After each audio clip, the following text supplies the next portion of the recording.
దేశీయ స్టాక్ మార్కెట్లు వరుస నష్టాల్లో కొనసాగుతున్నాయి. ప్రస్తుతం సెన్సెక్స్ 1000 పాయింట్లకు పైగా నష్టాల్లో వెళ్తోంది. నిఫ్టీ 250 పాయింట్లకు పైగా నష్టపోయింది. నిన్న స్టాక్ మార్కెట్లు భారీ నష్టాలతో ముగిశాయి. ఇవాళ మార్కెట్లు తేరుకుంటాయని ఆశించిన వరుస నష్టాలు తప్పలేదు. నిన్న ఒక్కరోజే స్టాక్ మార్కెట్లు 9 లక్షల కోట్ల సంపద కోల్పోయాయి. ప్రపంచవ్యాప్తంగా నెలకొన్న అనిశ్చితి పరిస్థితులు, ఫారెన్ ఇన్వెస్టర్ల అమ్మకాలు మార్కెట్లపై ప్రభావం చూపాయి. ముఖ్యంగా ఐటీ స్టాక్స్ పై అమ్మకాల ఒత్తిడి కనిపిస్తోంది.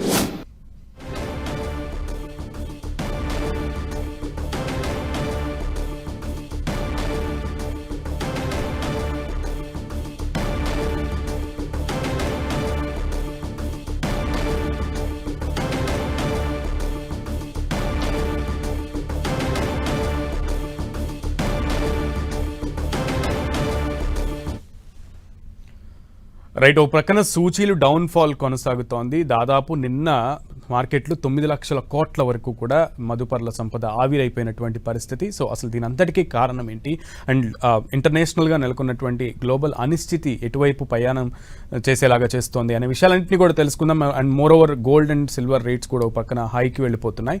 సో కంప్లీట్ డీటెయిల్స్ దీని గురించి అనాలిసిస్ ఇవ్వడానికి క్రాంతి బత్తిని గారు మనతో పాటు ఉన్నారు, ఫోన్ ఇన్లో అందుబాటులోకి వస్తున్నారు. సో క్రాంతి బత్తిని గారు నమస్తే అండి. క్రాంతి గారు నమస్తే. యాక్చువల్లీ వరుసగా స్టాక్ మార్కెట్ల పతనానికి అసలు కారణాలు ఏంటంటారు, మీరు ఎలా విశ్లేషిస్తారు దీన్ని?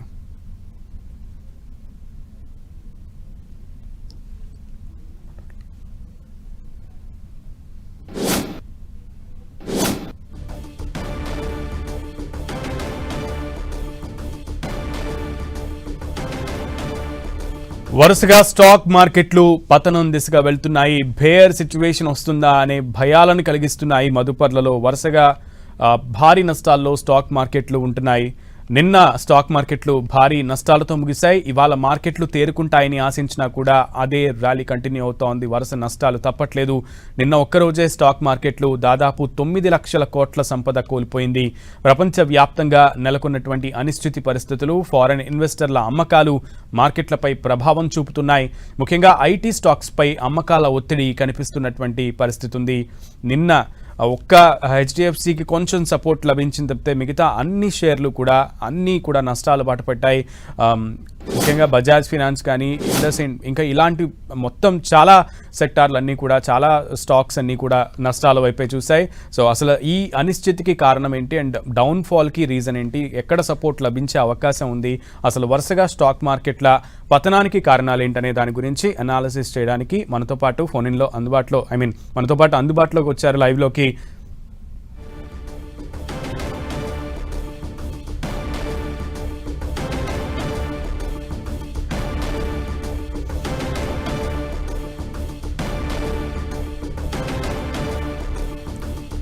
రైట్. దీనికి సంబంధించి స్టాక్ మార్కెట్ అనాలిసిస్ అందించడానికి ఇప్పుడు మనతో పాటు క్రాంతి బత్తిని గారు లైవ్లో జాయిన్ అవుతున్నారు. క్రాంతి గారు నమస్తే. వరుసగా స్టాక్ మార్కెట్ల పతనానికి కారణాలు ఏమంటారు, మీరు ఏం చెప్తారు, ఎలా విశ్లేషిస్తారు దీన్ని?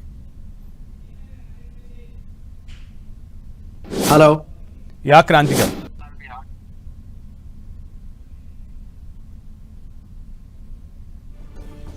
క్రాంతి గారు క్రాంతి గారు వెరీ గుడ్ మార్నింగ్. వరుసగా స్టాక్ మార్కెట్ల పతనానికి కారణాలు ఏంటంటారు? సో మనం చూసినట్లయితే ఏదైతే డొనాల్డ్ ట్రంప్ గ్లోబల్ మార్కెట్స్ మీద ఏదైతే డొనాల్డ్ ట్రంప్ ప్రస్తుతం చేస్తున్నటువంటి కామెంటరీ అనేది వరల్డ్ ఎకనామిక్ ఫోరంలో పెద్ద దుమారం లాగా కొనసాగడంతో ఏషియన్ మార్కెట్స్ గత రాత్రి యుఎస్ మార్కెట్స్ కూడా బాగా కరెక్షన్కి లోనయ్యాయి. అందువల్లనే ఈరోజు మార్నింగ్ ఇండియన్ మార్కెట్స్ ఒక డౌన్ ట్రెండ్లో ఓపెన్ అవటం మనం చూస్తున్నాం. ఏదైతే మార్కెట్స్కి నిన్న సపోర్ట్ జోన్ కింద చూసినటువంటి 25,500 కూడా వైలేట్ చేసింది. ప్రస్తుతం అయితే నిఫ్టీ 25,000 రేంజ్కి లో ట్రేడ్ అవుతుంది. మార్కెట్లు అయితే ప్రస్తుతం ఒక పెద్ద కరెక్షన్ కిందే ప్రస్తుతం చూడాలి.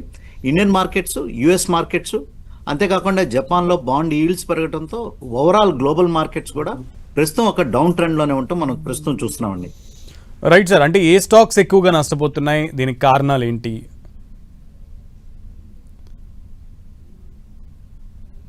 మ్యూట్లో పడింది సార్, అన్మ్యూట్ చేయండి.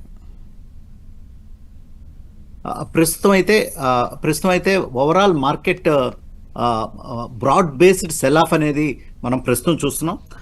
మార్కెట్లో అన్ని ప్రధాన రంగ ఇండెక్స్ స్టాక్స్, అంతేకాకుండా mid and small cap stocks కూడా బాగా కరెక్ట్ అవడం మనం చూస్తున్నాం.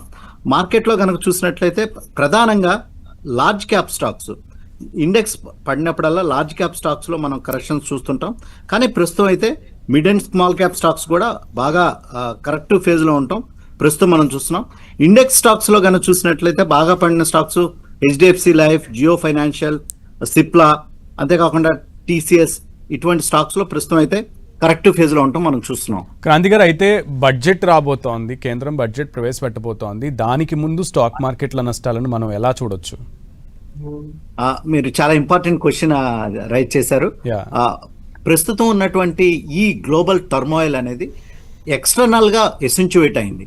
ఇది డొమెస్టిక్ ఫ్యాక్టర్స్ మూలాన కాదు. ప్రస్తుతం బడ్జెట్ కూడా బహుశా బడ్జెట్ డ్రాఫ్ట్ అనేది ప్రిపేర్ అయిపోయి ఉంటుంది. బట్ డెఫినెట్లీ ఇప్పుడు ఉన్నటువంటి global uncertainty, global conditions definite గా బడ్జెట్ లో కూడా కన్సిడర్ చేయడానికి అయితే అవకాశం ఉంది. మనం జనవరి మంత్ లో కనుక చూసినట్లయితే foreign portfolio investors almost all 30,000 crores cell of చేయడం మనం చూస్తున్నాం. సో ఫారెన్ పోర్ట్ఫోలియో ఇన్వెస్టర్స్ కి ఇండియన్ మార్కెట్స్ ని కొంచెం అట్రాక్టివ్ గా చేయడానికి, అంతేకాకుండా రూపీ కనుక ఈరోజు చూసినట్లయితే ఆల్ టైమ్ లో లెవెల్ కి రావడం మనం చూస్తున్నాం. ఆల్మోస్ట్ ఆల్ 31 రూపీస్ పైన రూపీ డిప్రిషియేట్ అవడం మనం చూస్తున్నాం.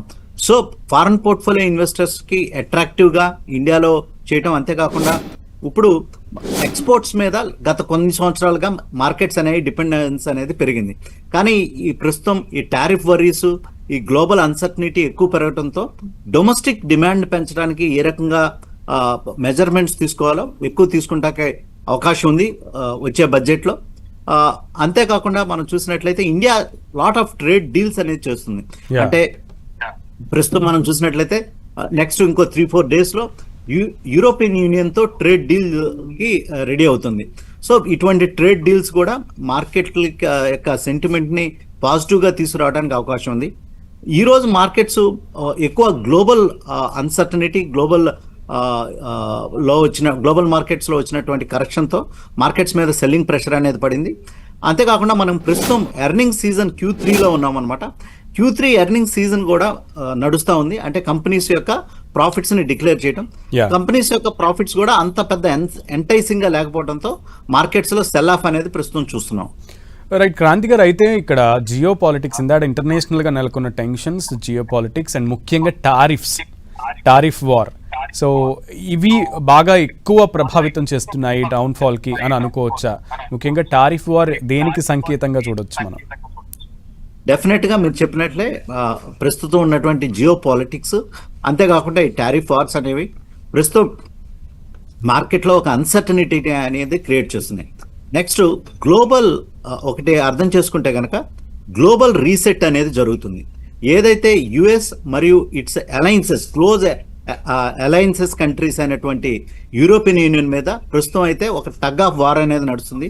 ప్రస్తుతం డావోస్ లో వరల్డ్ ఎకనామిక్ ఫోరం నడుస్తుంది. వరల్డ్ ఎకనామిక్ ఫోరంలో మెయిన్ ఎజెండా ఇటువంటి ఈ అనిశ్చితి మీద ఎక్కువ డిస్కస్ చేసుకుంటున్నారు. Next complete European union US చేసినటువంటి ప్రతి పాలసీని నార్మల్ గా వాళ్ళు సపోర్ట్ చేయడం జరుగుతుంది. కానీ ఈసారి అయితే అవుట్వర్డ్ గా యుఎస్ చేసే ప్రతి పాలసీని యూరోపియన్ యూనియన్ కానీ మిగిలిన దేశాలు కానీ అవుట్ రేట్ గా యుఎస్ ని ఎగనెస్ట్ గా మాట్లాడటం మనం చూస్తున్నాం. ఇది చాలా తరచుగా, చాలా అరుదుగా జరుగుతుంటుంది.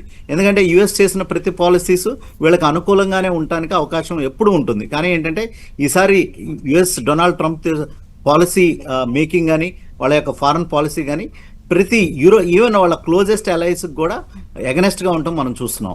అందువల్లే మార్కెట్స్ లో ఈ సెల్ ఆఫ్ అనేది చూస్తున్నాం. ఎస్ అంటే దీనికి రీజన్ ఏమైనా చెప్పగలమా మనం? అంటే బికాస్ ఆఫ్ అమెరికా ప్లాన్ ఏంటి, యుఎస్ అంటే ఏ ఉద్దేశంతో ఇదంతా చేస్తున్నారు అనుకోవచ్చు? ప్రస్తుతం అమెరికా మీద ఉన్న ముందు ఛాలెంజ్ ఏంటంటే డొనాల్డ్ ట్రంప్ డాలర్ ని స్ట్రెంగ్థెన్ చేయాలి, అంతేకాకుండా వారి యొక్క పైలప్ అవుతున్నటువంటి డెట్ ని తగ్గించడం అమెరికా ముందున్న ఛాలెంజ్. సో ఈ డెట్ ని తగ్గించుకోవడానికి హీఈస్ మేకింగ్ మెజర్స్ టారిఫ్ రూపంలో. అమెరికాలో వాళ్ళు కూడా ప్రొడక్షన్ పెంచుకుని ఏదైతే ఈ ఎక్కువ ఇంపోర్ట్ అనేది డంపింగ్ ఆఫ్ గూడ్స్ యుఎస్ లోకి జరుగుతుందో వాటి మీద రిటాలియేటరీ మెజర్స్, రిటాలియేటరీ టారిఫ్స్ అనేవి ప్రెసిడెంట్ ట్రంప్ అడ్మినిస్ట్రేషన్ చేయడం జరుగుతుంది. అంతేకాకుండా అమెరికా ప్రెసిడెంట్ ఈ ఎలక్షన్ లో గెలవటానికి ప్రధాన రీజన్ మేక్ అమెరికా గ్రేట్ అనే ఒక గ్రూప్ అనేది ఉందన్నమాట. వాళ్ళ యొక్క పాలసీస్ ఏంటంటే వాళ్ళ యొక్క పాలసీస్ గ్లోబల్ వరల్డ్ మీద నెగిటివ్ గా చూపిస్తున్నాయి అనమాట. సో ఈ పాలసీస్ అన్ఎక్స్పెక్టెడ్ గా రావడంతో ఈ రిఫ్ట్ అనేది ప్రస్తుతం నెలకొని ఉంది. అంతేకాకుండా ప్రస్తుతం మనం చూసినట్లయితే ఏదైతే డొనాల్డ్ ట్రంప్ టారిఫ్ వార్కి మార్కెట్ కొంచెం పాజిటివ్ గానే ఒక నీజర్క్ రియాక్షన్ వచ్చినప్పటికీ కొంచెం అడ్జస్ట్ అవుతుంది. కానీ లాస్ట్ ఫ్యూ డేస్ లో ఈ గ్రీన్లాండ్ టెరిటరీని ఏదైతే యుఎస్ ఆక్రమించాలి, యుఎస్ వాళ్ళ ఆధీనంలోకి తీసుకోవాలి అనే వచ్చినటువంటి న్యూస్ కూడా మార్కెట్స్ మీద ఎక్కువ ప్రభావితం చూపిస్తుంది. సో ఇది యుఎస్ ఫారెన్ పాలసీ మూలాన మార్కెట్లో ఇటువంటి అనిశ్చిత అనేది జియోపొలిటికల్ ఇష్యూస్ పెరగడం మనం చూస్తున్నాం. సో నిజంగా ఇన్వెస్టర్స్కి ఇది చాలా బిగ్గెస్ట్ టఫ్ టైం అని చెప్పవచ్చు. సో ఈ నేపథ్యంలో ఇన్వెస్టర్స్కి మీరు ఇచ్చేటువంటి ఏమైనా సజెషన్స్ కానీ లేదంటే ఇప్పుడు తీసుకోవాల్సినటువంటి ప్రికాషన్స్ కానీ ఏం చెప్తారు? ఒకటేంటంటే ప్రస్తుతం మనం చూసినట్లయితే జియోపొలిటికల్గా గ్లోబల్ రీసెట్ అనేది జరుగుతుంది. నెక్స్ట్ గ్లోబల్ ట్రేడ్ అనేది, ట్రేడ్ కారిడార్స్ అనేవి కంప్లీట్గా చేంజ్ అవుతున్నాయి. సో ఇటువంటి జియోపొలిటికల్ అన్సర్టనిటీస్, రీసెట్స్ వచ్చినప్పుడు సహజంగానే ఈక్విటీ మార్కెట్ చాలా వాలటైల్ అండ్ వనరబుల్గా ఉంటుందన్నమాట. అందువల్లనే మార్కెట్లో ఇటువంటి కరెక్షన్స్ వస్తాయి. లాంగ్ టర్మ్ ఇన్వెస్టర్స్ కనుక చూసినట్లయితే లాంగ్ టర్మ్లో కంపెనీస్ యొక్క ప్రాఫిట్స్ అనేవి బాగా పెరగడానికి అయితే అవకాశం ఉంది. ఎందుకంటే ఇటువంటి రీసెట్స్ జరిగినప్పుడు మనలాంటి కంట్రీస్కి ప్రొడక్షన్ పెరగడానికి, ట్రేడ్ పెరగడానికి కూడా అవకాశాలు అనేవి ఎమర్జ్ అవుతాయి. ఏదైతే మనం ప్రస్తుతం ఇండియా చేస్తున్నటువంటి ట్రేడ్ డీల్స్ కానీ యూరోపియన్ యూనియన్తో కానీ లేకపోతే రీసెంట్గా చేసిన ఒమాన్, యూకే ఈ ట్రేడ్ డీల్స్ కూడా ఇండియాలో కొంచెం ట్రేడ్ పెరగడానికి అయితే అవకాశాలు ఉన్నాయి. డొమెస్టిక్గా మనం చూసినట్లయితే మన ఇండియన్ ఎకానమీ ఒక బెటర్ షేప్లోనే ఉంది. కానీ ఫారెన్ పోర్ట్ఫోలియో ఇన్వెస్టర్స్ కొంచెం సెల్ ఆఫ్తో మార్కెట్లో రూపీ డిప్రిషియేట్ అవడం మనం చూస్తున్నాం. సో లాంగ్ టర్మ్లో డెఫినెట్గా ఇండియన్ మార్కెట్లో ఎప్పుడైనా ఇన్వెస్ట్ చేయొచ్చు. కానీ ఏంటంటే ఇటువంటి ఒడిదుడుకులకి రెడీ అయ్యి కొంచెం ధైర్యం ఉన్న వాళ్ళే ఇటువంటి టైంలో ఇన్వెస్ట్ చేయాలి. ఎవరికైతే ఎక్స్పీరియన్స్ లేదు ఇటువంటి వాలటాలిటీకి నేను సూట్ అవును అనుకుంటారో అటువంటి వాళ్ళు మార్కెట్స్కి దూరంగా ఉండటమే మంచిది. Thank you so much for your time analysis and support for the investors. Thank you so much Kranti garu. Thank you అండి.